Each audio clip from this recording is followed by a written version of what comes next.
Here's exactly how to hit a backhand flick, just like the pros. We're gonna cover the form, when it's best to use this shot, and some drills to practice it. First, here are some live examples of the flick.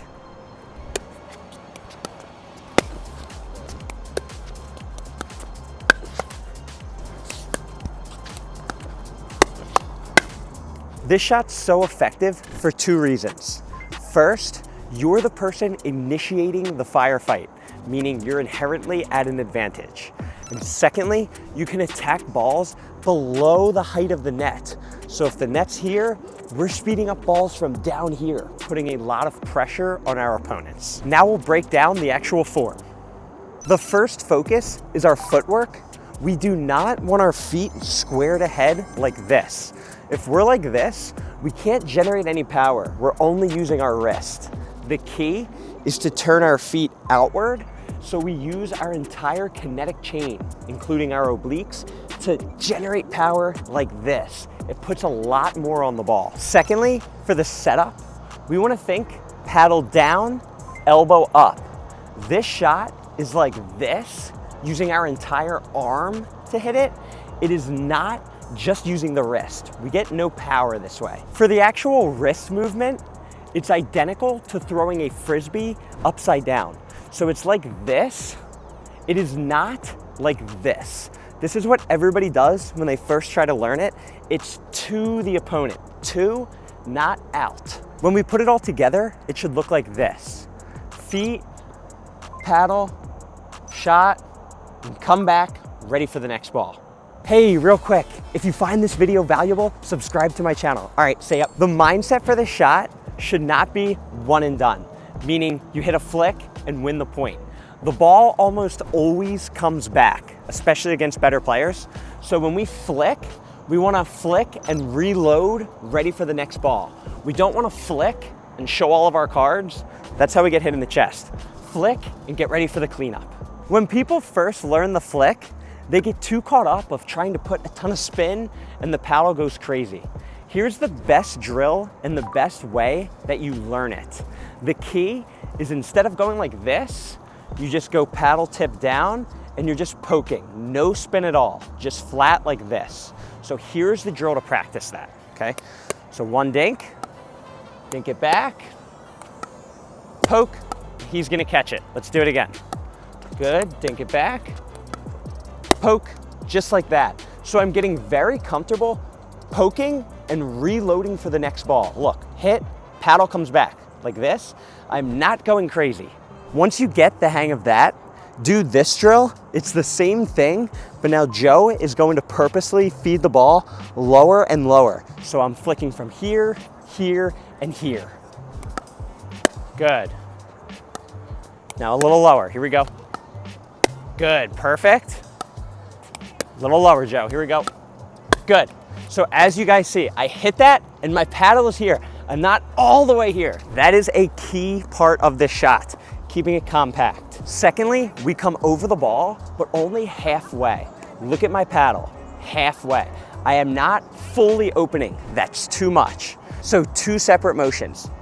Here, here, done. That's it. It's way more compact than you think. That's where the frisbee comes in. This, not this. Now go back to the first drill that we did, but try and do the entire motion. You know you're doing it properly if you get the ball down to the opponent's feet. Good. See how that ball went down and he caught it down here? That's how you know the shot was perfect. Let's do a couple more. Good, I got one, Joe. Perfect. Good, perfect. He's taking that ball at his knees as opposed to up here. So even if he gets that ball back, I'm here for a slam. That's what we're going for. The last part of this that goes completely under the radar for most people is this. Our ready position when we hit the flick cannot be here and then we reach and flick it. The timing will be horrible.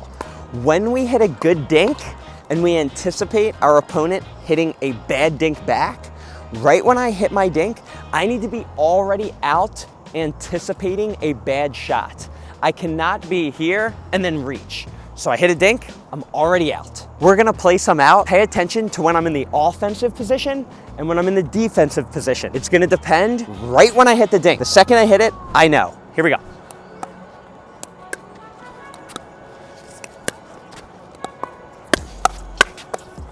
Woo, nice, good, perfect.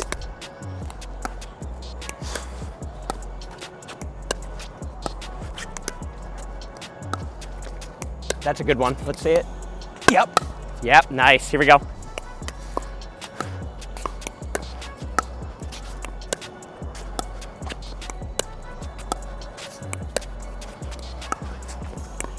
That's good.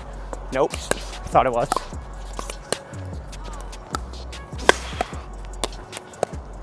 If you're looking to become a 5.0 level player as fast as possible, I have my very own newsletter called The Secrets to 5.0. Every week, I send an email out with an exclusive 2-minute long video on a specific skill that will help get you there.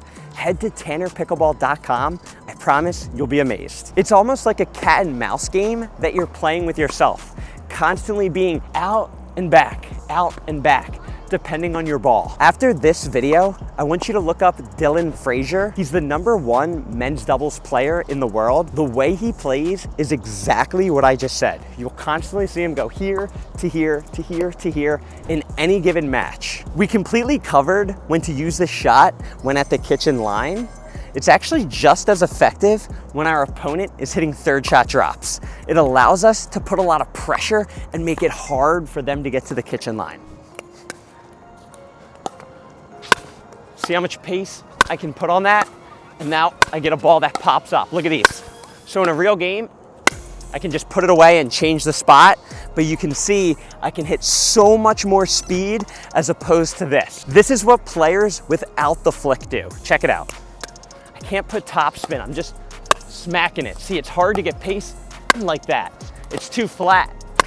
As soon as I do my flick, I'm attacking from below the net and making it really hard for him. Here we go, Joe. So much pace, good, look at that. Hard to handle. Same thing goes for resets. Look at the speed, good. Let's do another one.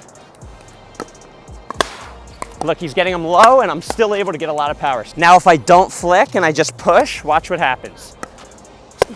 Good. There's just no pace on it. I can't get anything on it. That flick is the key. Good, here we are. Good, it pops up for an easy put away. Thanks for watching. If you found this video valuable, make sure to click here to check out my live breakdown of one of my gold medal matches against people above 6.0 dupers.